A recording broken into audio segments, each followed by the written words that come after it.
Hello friends, my name is Mukesh Chawla और आप सभी का यूटिलिटेरियन आईएएस में स्वागत है। जैसा कि आप जानते हैं कि हम बायोटेक्नोलॉजी में ऑलरेडी काफ़ी सारी चीज़ें कवर कर चुके हैं और हम जान चुके हैं बायोटेक्नोलॉजी से रिलेटेड क्या क्या कंसेप्ट्स होते हैं। उससे रिलेटेड हमने डीएनए के बारे में जाना, उसके बाद हमने ये जाना कि डीएनए से रिलेटेड कौन कौन सी टेक्नोलॉजीज़ होती हैं और उनका क्या क्या पर्पस है, किस पर्पस के लिए किस टेक्नोलॉजी का यूज़ करा जाता है। ठीक है, हम अभी तक किसी भी टेक्नोलॉजी को इन डेप्थ एनालिसिस के साथ नहीं पढ़ रहे हैं क्योंकि यूपीएससी की डिमांड नहीं है। यूपीएससी कभी नहीं पूछता है एक पर्टिकुलर, क्योंकि that is a technical part. Technical means वो अगर कोई भी पर्सन मास्टर्स या आपकी ग्रेजुएशन करना चाहता है बायोटेक्नोलॉजी में, उनके लिए वो बेसिक जो टेक्नोलॉजीज़ हैं या पर्टिकुलर मेथड है उनके लिए जानना बहुत ज़रूरी है, लेकिन हमारे लिए उनका बेसिक जानना ज़रूरी है। ठीक है, तो इसीलिए हम इस वीडियो में पढ़ने वाले हैं पॉलीमरेज चेन रिएक्शन के बारे में। What is polymerase chain reaction, PCR, जिसके बारे में आपने काफ़ी ज़्यादा न्यूज़ में सुना होगा। जब आपने कोविड टेस्ट के बारे में सुना होगा तो सबसे पहले आपका नाम यही आता है, एंटीबॉडी टेस्ट या आपका पीसीआर टेस्ट। ठीक है, जिसको पीसीआर टेस्ट मतलब आरटी-पीसीआर टेस्ट। ठीक है, that is the variant of our polymerase chain reaction test. अब देखते हैं कि पॉलीमरेज चेन रिएक्शन होता क्या है और इस वीडियो में हम सिर्फ उसी के बारे में पढ़ने वाले हैं। ठीक है, तो सबसे पहले ये जानना जरूरी है कि पॉलीमरेज चेन रिएक्शन होता क्या है और इसका बेसिक पर्पस क्या है। ठीक है, तो पॉलीमरेज चेन रिएक्शन का मेन पर्पस है कि कोई भी डीएनए सेगमेंट्स जो होते हैं, ठीक है, कोई भी DNA segments means that is a gene. ठीक है, तो उसका मेन काम है उसको एम्पलीफाई करना। एम्पलीफाई करने का मतलब क्या है कि उसकी नंबर ऑफ कॉपीज़ बनाना। ज़्यादा से ज़्यादा कॉपीज़ होंगी तो उतना ही रिसर्चर्स को या जिनको टेस्ट करना है, अगर हमें कोविड टेस्ट करना है तो कोविड के टेस्ट करने के लिए हमें ज़्यादा से ज़्यादा कॉपीज़ होंगी। क्यों? क्योंकि बेसिकली अगर कोविड का टेस्ट करना है तो हमें पता होना चाहिए कि कोरोना वायरस क्या है, वो उसमें एग्जिस्ट करता है। तो वायरस से हम नहीं जानते, हम उसके डीएनए को जानते हैं कि भाई ये कोरोना वायरस है और उसका डीएनए ये है। ठीक है, हमें उसका जीनोम स्ट्रक्चर पता है। ठीक है, और उस स्ट्रक्चर के बेसिस पे हम क्या करते हैं, हम फिर उसको कंपेयर करते हैं जो एक्चुअल में जो स्ट्रक्चर है जीनोम का। ठीक है, यानी जो भी कोरोना वायरस का जीनोम स्ट्रक्चर है हम उसको किसके साथ कंपेयर करेंगे, किसी भी पर्सन के साथ जिसका भी हमें टेस्ट करना है। हम क्या करते हैं, बेसिकली उसके ब्लड तो लेने की ज़रूरत नहीं पड़ती कोरोना वायरस के लिए। ठीक है, तो उसका बेसिकली उसके अंदर जो भी कहते हैं, इवन जो आपका स्लाइवा होता है वहाँ से भी काम चलाया जा सकता है। ठीक है, तो उससे क्या करते हैं, हम फिर उसका जीनोम स्ट्रक्चर लेते हैं अगर उसमें स्लाइवा में कोई वायरस एग्जिस्ट कर रहा है, और फिर हम क्या करते हैं उन जीनोम्स को क्या करते हैं, कंपेयर करते हैं। ठीक है, तो अब बात ये आती है कि क्या एक सिंगल जीनोम से, एक छोटे से जीन से क्या हम उनको एनालाइज कर सकते हैं? That is very difficult. ठीक है, एक सिंगल जीनोम स्ट्रक्चर से दूसरे सिंगल जीनोम स्ट्रक्चर को कंपेयर करना। ठीक है, हमारे पास क्या है, हमारे पास कोरोना वायरस का पूरा जीनोम स्ट्रक्चर है। हमें पता है कि इस तरीके से क्या है, उसके न्यूक्लिक जो एसिड जो बेसिस है, नाइट्रोजेनस बेसिस हैं, वो इस तरीके से अरेंज्ड हैं। लेकिन जो मैंने एक पर्सन से मैंने क्या करा, उसके स्लाइवा से कोई वायरस का जो जीनोम स्ट्रक्चर निकाला, क्या मैं उसको एनालाइज कर पाऊंगा? That is very difficult. तो उसके लिए हम क्या करते हैं, उसके बेसिकली उस जो स्लाइवा से हमने वायरस का थ्रू हमने जो जीनोम लेते हैं उसको हम क्या करते हैं, रेप्लिकेट करते हैं। रेप्लिकेट मीन्स उसकी नंबर ऑफ कॉपीज बनाते हैं। ठीक है, अगर जितनी ज़्यादा नंबर ऑफ कॉपीज होंगी उतना ही ज़्यादा हमारे लिए आसान हो जाता है।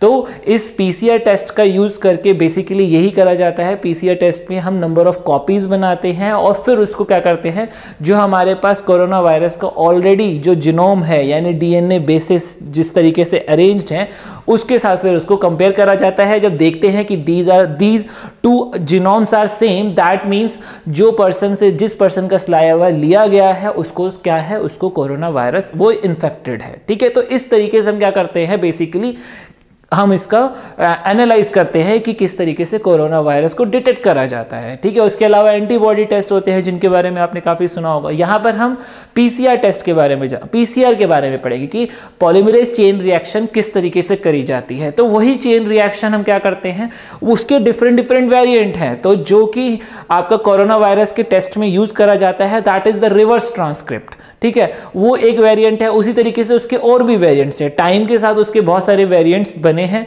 हम उन सब वेरिएंट्स के बारे में या उनकी डिटेल में नहीं जानेंगे, हम सिर्फ पॉलीमरेज चेन रिएक्शन के बारे में ही जानेंगे यहाँ पर, ठीक है। तो polymerase chain reaction is the amplification of specific sequence of DNA,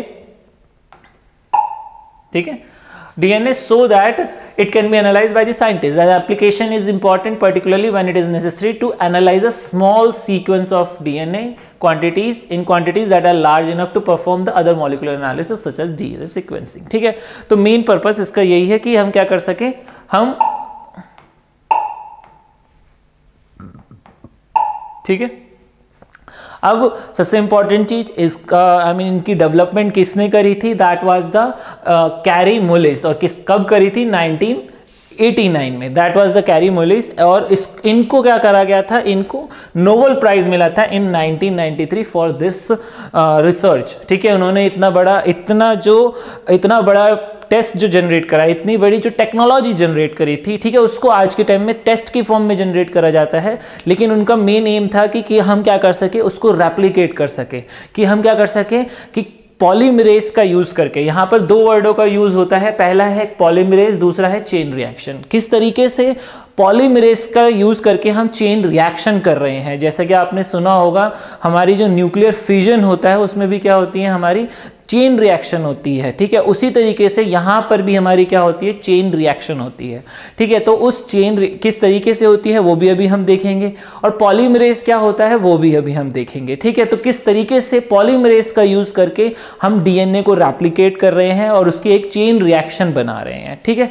तो ये चीजें थी हमारी पॉलीचेन रिएक्शन में। और सबसे इंपॉर्टेंट चीज क्या आती है हमारी, बेसिकली जो पॉलीमरेज है, polymerase chain reaction process relies on the sequence of base pair along the length of the two strands that makes the complete DNA molecule. यानी बेसिकली यही मेरा यहाँ पर कहने का मतलब ही यही है कि जो हमारी पॉलीमरेज चेन रिएक्शन है वो किस पे डिपेंड करती है, हमारे न्यूक्लियस पे, यानी न्यूक्लियस बेसिस पे। ये जो हमारे बेसिस है छोटे छोटे, इन्हीं पे ही डिपेंड करती है हमारी ये चेन रिएक्शन, ठीक है। तो अगर हमें न्यूक्लियर के बेसिस पता होंगे तो उसी के बिहाफ पे हम क्या कर सकते हैं, उसी बिहाफ पे हम आगे की जो रिएक्शंस करवानी है और उसके बाद उसको आगे किस तरीके से हमें एक सिंगल डीएनए स्ट्रक्चर से उसको डबल करना है, फिर डबल से उसको और डबल करना है, किस तरीके से करना है, that all depend upon the these nuclear basis. जो न्यूक्लिक बेसिस है हमारे, that is adenine, thymine, guanine and cytosine, इन्हीं चीजों पे ही डिपेंड करते हैं, ठीक है। तो अब इसके बाद क्या आता है हमारे लिए, बेसिकली ये जानना कि इसका मेन काम क्या है। बेसिकली इसका मेन काम बहुत सारी जगह पे होता है, उसको हम, जैसे कि मैंने आपको एक एग्जांपल बता ही दिया, that is the corona virus testing के टाइम में। ये बेसिकली जब इसको डेवलप करा गया था, इसका मेन पर्पस था कि हम क्या कर सके, हम डीएनए को रेप्लिकेट कर सके, एम्पलीफाई कर सकते एक पर्टिकुलर डीएनए सेगमेंट को, दैट वी कॉल्ड जीन, उसको हम क्या कर सके, रेप्लिकेट कर सके और उसको एम्पलीफाई कर सकते हैं। लेकिन उसका आज के टाइम में अलग अलग फील्ड में अलग अलग तरीके से यूज़ करा जा रहा है, जैसे कि मैंने अभी आपको एग्जांपल दिया, that is the corona virus testing के लिए इसका यूज़ करा जा रहा है। It is used in molecular biology, ठीक है, and to make the many copies, basically amplify the small section of the DNA, and using PCR it is possible to generate the copies of particular section of DNA from a very small amount of the DNA। यानी हम छोटे से amount से भी क्या कर सकते हैं, इसको डेवलप कर सकते हैं। चलिए देखते हैं कि इसके बाद हमारे लिए कि हम किस तरीके से हम पॉलीमरेज चेन रिएक्शन कर सकते हैं। तो उसके लिए हमें क्या क्या कंपोनेंट्स की जरूरत पड़ती है, ठीक है। तो यहां पर हमारे पास बेसिकली 5 कंपोनेंट्स होते हैं। 5 कंपोनेंट ना कह के अब आप इसको 4 कंपोनेंट्स कह सकते हैं। पहला कंपोनेंट होता है डीएनए टेम्पलेट्स, ठीक है। तो इस टेम्पलेट का होना बहुत जरूरी है, क्योंकि हमें इसी को ही क्या करना है, रेप्लिकेट करना है। किसी भी चीज को अगर मुझे रेप्लिकेट करना है तो मेरे पास उसका एक टेम्पलेट होना जरूरी है, क्यों, क्योंकि उसी के बिहाफ पे मैं क्या कर सकता हूं, उसको डबल कर सकता हूं। दूसरा आता है हमारा प्राइमर्स, ठीक है। प्राइमर्स क्या होते हैं, प्राइमर्स भी अभी हम देखेंगे बेसिकली होते क्या हैं। उसके बाद आता है डीएनए पॉलीमरेज। पॉलीमरेज क्या होता है वो भी अभी हम देखेंगे। उसके बाद आता है हमारा दैट इज द न्यूक्लियोटाइड्स, यानी न्यूक्लियोटाइड्स जो होते हैं हमारे बेसिकली वो क्या होते हैं, फ्री न्यूक्लियोटाइड्स होते हैं, ठीक है। ये वैसे तो हमारे न्यूक्लियोटाइड्स क्या होते हैं, डीएनए स्ट्रैंड्स में लगे होते हैं लाइन वाइज, ठीक है, लेकिन यहाँ पर ये जो न्यूक्लियोटाइड्स होते हैं हमारे, उसको क्या करते हैं, बेसिकली वो फ्री होते हैं और रेंडमली मूव कर रहे होते हैं। उनको क्या करा जाता है, इस फ्लास्क में कह लो या इस बफर में डाल दिया जाता है इन सारी चीज़ों को, ठीक है। इन सारी चीज़ों को इसमें डालने के बाद इसको क्या करा जाता है, अलग अलग प्रोसेस से पास करा जाता है, ठीक है। इसके बेसिकली 3 स्टेजेस होते हैं इस प्रोसेस की, पूरे यानी पीसीआर की इस 3 स्टेजेस में इसको अलग अलग टेम्परेचर दिया जाता है। क्यों? क्योंकि अलग अलग टेम्परेचर क्या करता है, अलग अलग अपना काम करता है। चलिए देखते हैं हर एक स्टेज के बारे में और कौन कौन सी ये स्टेजेस होती हैं।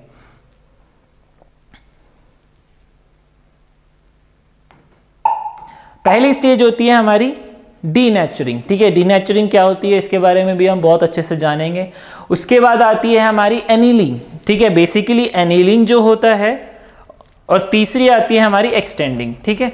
तो ये 3 स्टेजेस होती हैं बेसिकली। इन्हीं 3 स्टेजेस के थ्रू हम क्या कर पाते हैं, हम अपने डीएनए को यानी टारगेटेड डीएनए को कि किस डीएनए के यानी किस पार्ट को मुझे क्या करना है, रेप्लिकेट करना है। क्यों? क्योंकि मुझे रेप्लिकेट करना है तो मेरे पास उन 4 कंपोनेंट का होना जरूरी है। उन 4 कंपोनेंट को हम क्या करते हैं, उस बफर में डालते हैं। एक पर्टिकुलर मशीन होती है, उसमें डाल के उनको अलग अलग टेम्परेचर से यानी अलग अलग stages that we called denaturing, annealing and extending, इन स्टेज से पास करा जाता है। और अलग अलग जो स्टेजेस होती हैं वो क्या करती हैं, अलग अलग टेम्परेचर पे परफॉर्म करी जाती हैं।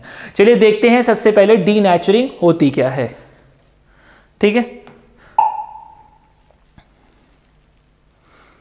सबसे पहले डीनेचरिंग का क्या फंडा होता है, इसमें हमारे पास हमें क्या जरूरी है, हमारे पास एक डीएनए टेम्पलेट्स है। डीएनए टेम्पलेट का मतलब क्या है, हमारे पास एक डीएनए स्ट्रक्चर है। उसमें क्या होगा, हमेशा वो डबल स्ट्रैंडेड होगा, हेलिकल स्ट्रक्चर होगा, और जो दोनों स्ट्रैंड होती हैं वो हाइड्रोजन बॉन्डिंग के साथ क्या होती है, एक दूसरे से जुड़ी होती हैं।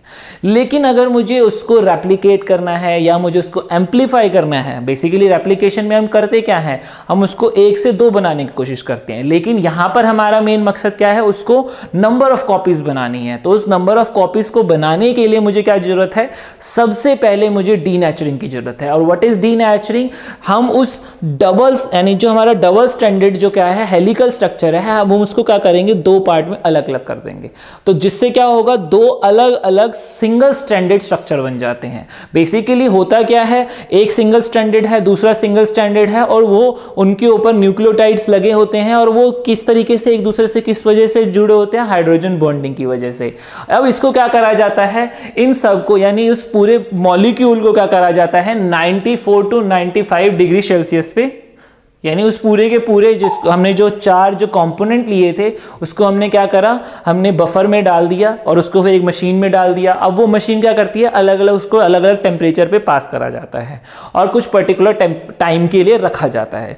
तो जब सबसे पहला जो स्टेज है हमारी, दैट वी कॉल डीनेचरिंग, और उसमें स्टेज में क्या करते हैं, हम इसको 94 to 95 डिग्री सेल्सियस पे रखा जाता है। और इसका सबसे बड़ा काम यही होता है कि जो हाइड्रोजन बॉन्डिंग होती है वो उससे टूट जाती है, क्योंकि उसी हाइड्रोजन बॉन्डिंग की वजह से ही क्या है, 2 हमारे जो सिंगल स्ट्रैंड यानी जो दो स्ट्रैंड्स हैं, जो हमारी हेलिकल स्ट्रक्चर जो है, मतलब जो हमारा डबल हेलिकल स्ट्रक्चर है किसका, डीएनए का, वो क्या होता है, हाइड्रोजन बॉन्डिंग से एक दूसरे से जुड़ा होता है। और 95 डिग्री सेल्सियस पे अप्रॉक्स इस टेम्परेचर पे हाइड्रोजन बॉन्डिंग टूट जाती है।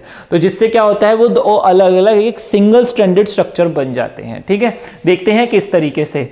तो ये इस तरीके से काम करता है और इसको अप्रॉक्स ज्यादा ना सही 15 to 30 सेकेंड्स के लिए रखा जाता है। ठीक है,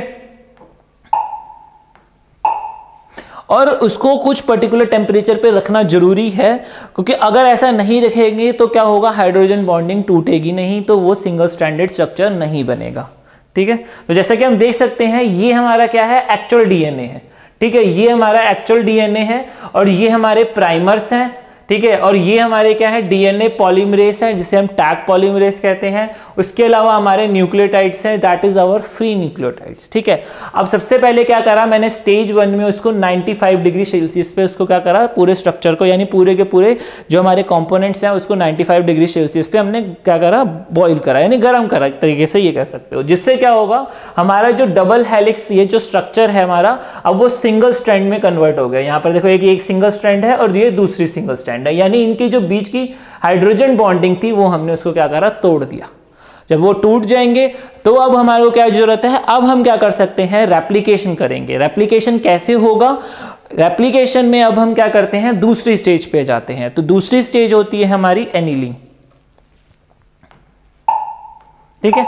अब एनीलिंग किस टेम्परेचर पे होती है, it takes approximately at 50 to 65 degree Celsius, ठीक है। तो इस स्टेज पे क्या होता है, हमारा एनीलिंग होती है। और अब उस एनीलिंग में होता क्या है, अब एनीलिंग क्या करता है, एनीलिंग हमें जो हमारे प्राइमर्स होते हैं वो क्या करते हैं, वो एक पर्टिकुलर इस टेम्परेचर पे जाकर हमारी जो अलग अलग जो स्ट्रैंड्स हैं वो अलग हो जाती हैं। और बेसिकली प्राइमर्स होते क्या है, primers are single strands of DNA और आरएनए सीक्वेंस, ठीक है। बेसिकली क्या है, उसमें हमारे 20 से 30 न्यूक्लियर बेसिस लगे होते हैं। न्यूक्लियर बेसिस मतलब ये हमारा क्या है, हमारा सिंगल स्ट्रैंड है और इसमें हमारे क्या है 20 से 30 हमारे न्यूक्लियोटाइड्स लगे होते हैं, न्यूक्लियर बेसिस लगे होते हैं, यानी नाइट्रोजीनियस बेसिस, जैसे कि ए टी सी जी एक पर्टिकुलर मैनर में अरेंज होते हैं। और उसको किस तरीके से अरेंज करा जाता है, that depends on the targeted DNA,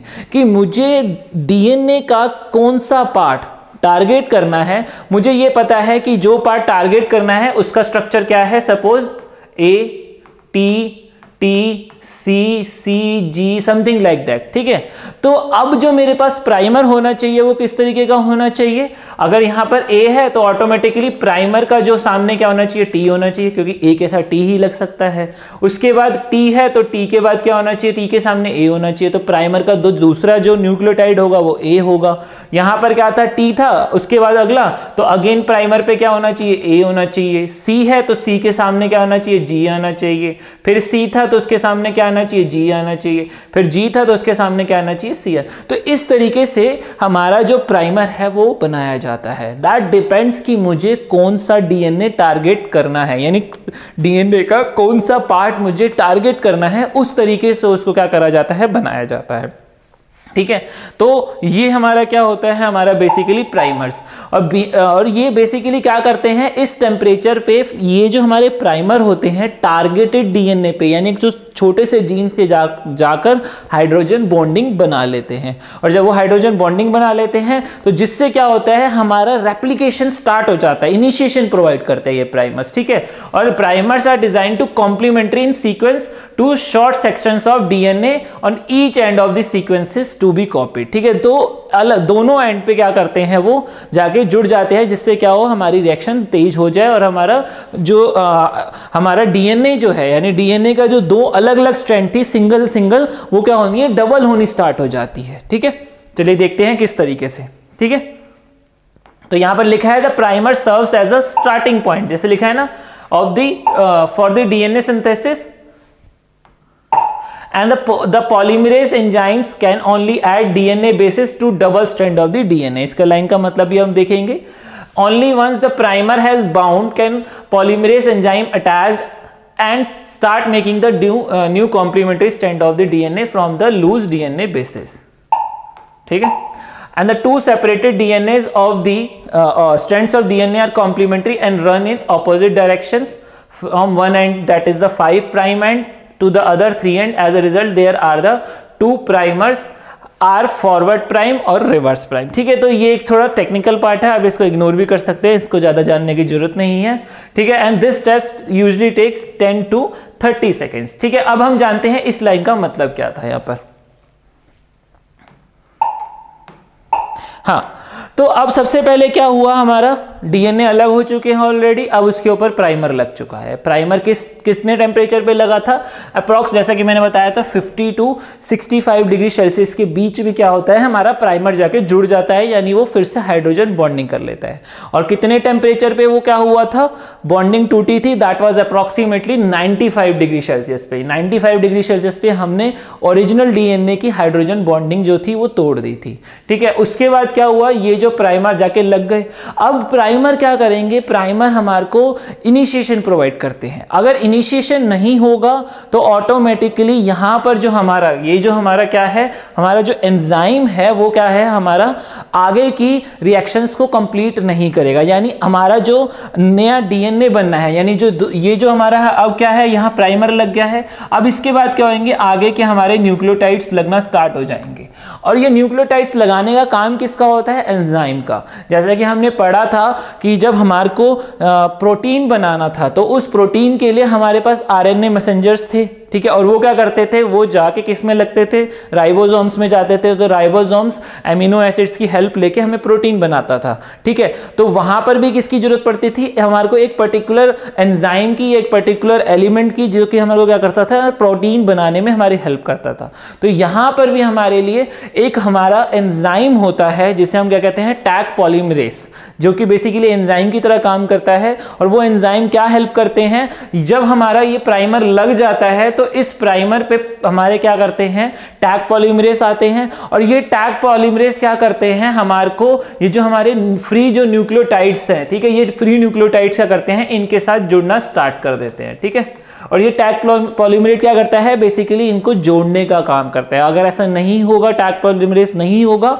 तो वो जुड़ेंगे ही नहीं। तो this is we called extending stage. ठीक है, और इस ये एक्सटेंडिंग जो स्टेज होती है वो हमारे किस टेम्परेचर पे होती है, अप्रोक्सीमेटली 72 डिग्री सेल्सियस।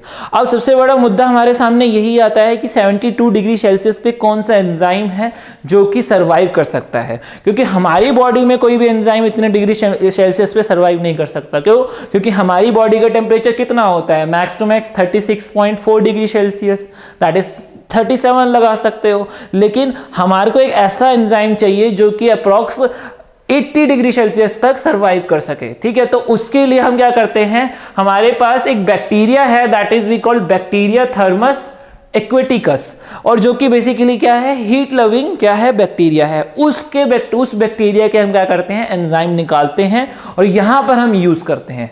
क्यों? क्योंकि वही उसी के, क्योंकि अगर कोई बैक्टीरिया क्या कर रहा है, 80 डिग्री सेल्सियस तक सर्वाइव कर सकता है तो ऑटोमेटिकली वो 72 डिग्री सेल्सियस तक भी सर्वाइव कर सकता है। तो उसमें से जो निकाला हुआ एंजाइम होगा वो भी 72 डिग्री सेल्सियस तक भी सर्वाइव कर पाएगा। तो उस एंजाइम को क्या करते हैं, हम इस पॉलीमरेज चेन रिएक्शन में यूज करा जाता है। जैसे कि मैंने बताया कि प्राइमर लग चुका है, प्राइमर के ऊपर आके हमारा पॉलीमरेज लग जाता है, और वो पॉलीमरेज क्या करता है, हमारे जो फ्री न्यूक्लियोटाइड्स होते हैं एज पर द रिक्वायरमेंट कि किस तरीके से कौन सा जोड़ना है, वो उसको जोड़ना स्टार्ट कर देते हैं। ठीक है, तो बेसिकली ये जो बैक्टीरिया होता है वो वार्म स्प्रिंग्स में रहते हैं, तो इसलिए वो इतने टेम्परेचर को बियर कर सकते हैं।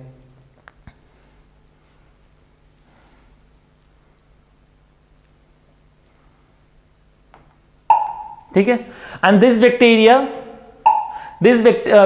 DNA polymerase is very stable at high temperature, which means it can withstand the temperatures needed to break the strands of the DNA apart in the denaturing stage of the PCR.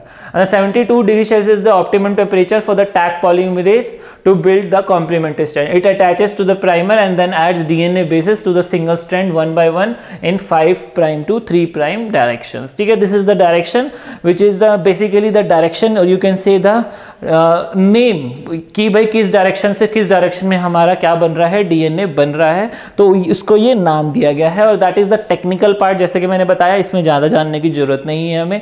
ठीक है, तो हमें यही जानना था कि RTPCR यानी PCR polymerase chain reaction किस तरीके से काम करता है। और अगर हमें ये पता है कि पॉलीमरेज चेन रिएक्शन किस तरीके से काम करता है तो हम क्या कर सकते हैं, हम रिवर्स ट्रांसक्रिप्ट यानी आरटीपीसीआर के बारे में भी बहुत अच्छे से समझ सकते हैं। अगर इन फ्यूचर अगर यूपीएससी पूछता भी है तो हमें बेसिकली इस चीज़ को जानना बहुत जरूरी है। ठीक है, तो बेसिकली क्या होता है, तो the result is a brand new strand of the DNA and a double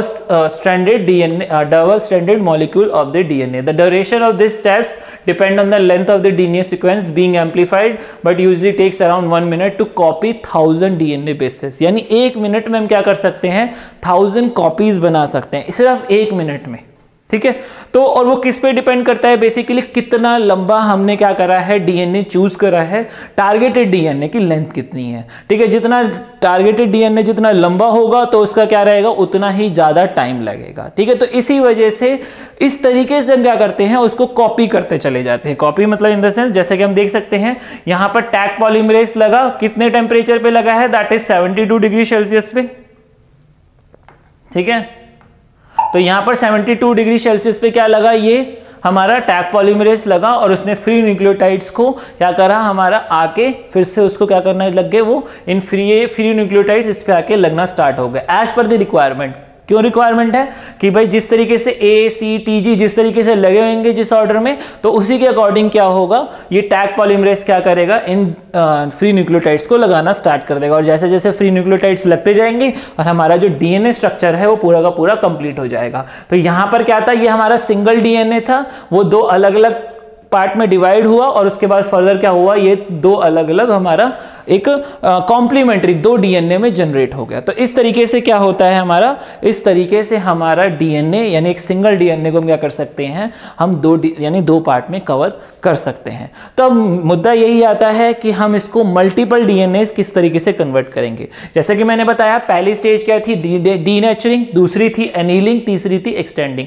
अब जब ये 2 डीएनए बन जाते हैं तो इनको फिर से सेम स्टेज से पास करा जाता है, क्योंकि ये भी बेसिकली क्या है, डीएनए है, सेम डीएनए जो टारगेटेड डीएनए है, और ये भी क्या है, टारगेटेड डीएनए है. तो इन दोनों के बीच में भी क्या है, हाइड्रोजन बॉन्डिंग है. अगेन डीनेचरिंग करी जाएगी, हाइड्रोजन बॉन्डिंग टूट जाएगी, फिर एनीलिंग करा जाएगा, प्राइमर लगेगा, प्राइमर के बाद उसको क्या करा जाएगा, एक्सटेंडिंग करा जाएगा, यानी पॉलीमरेज चेन के साथ यानी टैग पॉलीमरेज के साथ उसको फिर से क्या करा जाएगा, उसको फ्री न्यूक्लियोटाइड्स को लगाना स्टार्ट कर दिया जाएगा, यानी लगने स्टार्ट हो जाएंगे वो. तो जिससे क्या होगा, ये जो 2 हैं यानी ये 2 फिर फर्दर 2 और में डिवाइड हो जाएंगे, तो यहां से 2 और निकल जाएंगे, यानी तो ये हो जाएंगे टोटल 4. ठीक है, तो इस तरीके से क्या है, कॉन्टिन्यूसली क्या होंगे, ये डिवाइड होते चले जाते हैं. और जैसे जैसे ये डिवाइड होते चले जाते हैं तो हमारी ये रिएक्शन बनती चली जाती है. This is we called chain reaction. ठीक है, जो कि अभी हमने थोड़ी देर पहले हमने स्लाइड्स में देखा था, जैसे लाइक दिस. ठीक है, तो यहां पर पहले क्या था, ये एक सिंगल डीएनए था.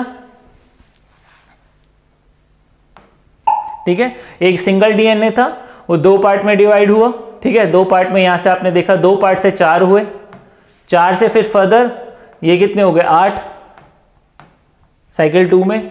फिर उसके बाद क्या हुए, और बढ़ गए, साइकिल 3 में 8 से 16 हो गए. तो इस तरीके से क्या है, ये कॉन्टिन्यूसली अगर प्रोसेस चलता रहे तो हम नंबर ऑफ कॉपीज यानी लैक्स ऑफ कॉपीज बना सकते हैं इन 32 यानी इन 30 साइकिल्स. इस 30 साइकिल्स में हम क्या कर सकते हैं, लैक्स ऑफ कॉपीज बना सकते हैं. तो these 3 process of the thermal cycle are repeated 20 to 40 times to produce the lots of copies of the DNA sequence of the interest, and the new fragments of the DNA that are made during the PCR also serve as a template. क्योंकि जो भी हमारा नया DNA बनेगा तो it will serve as a template DNA for the another cycle. ठीक है, तो 2 बने तो वो दोनों क्या होंगे, template DNA एज अ सर्व करेंगे अगली साइकिल के लिए. 2 से फिर 4 होंगे तो वो चारों के चारों क्या होंगे, अगली साइकिल के लिए टेम्पलेट डीएनए सर्व करेंगे. तो इस तरीके से क्या होता है, हम नंबर ऑफ कॉपीज बना सकते हैं, ह्यूज यानी नंबर ऑफ कॉपीज मतलब मिलियंस में भी बनाई जा सकती है. जैसे कि बताया कि 1 मिनट में अगर 1000 बन रही हैं तो ऑटोमेटिकली हम सोच सकते हैं तो वो हमारी 1 घंटे में कितनी कॉपीज बन सकती हैं. ठीक है, तो लिखा है जैसे कि हमें पता है, a complete PCR reaction can be performed in a few hours और even less than an hour with certain high speed machines. ठीक है, after PCR has been completed, a method called the electrophoresis can be used to check the quantity and the size of the DNA fragmented produce. ठीक है, this is the another method जो कि basically किस लिए use करा जाता है कि हम ये जान सके कि क्वांटिटी कितनी है और डीएनए की साइज कितना है. ठीक है, तो उससे हम जान सकते हैं. इसके बारे में हम ज़्यादा पढ़ेंगे नहीं क्योंकि हमें इतना लगता नहीं है कि यूपीएससी इन चीज़ों पे ज़्यादा फोकस करेगा. तो हमें पीसीआर के बारे में जानना जरूरी था क्योंकि it is a very successful technology और you can say it is a very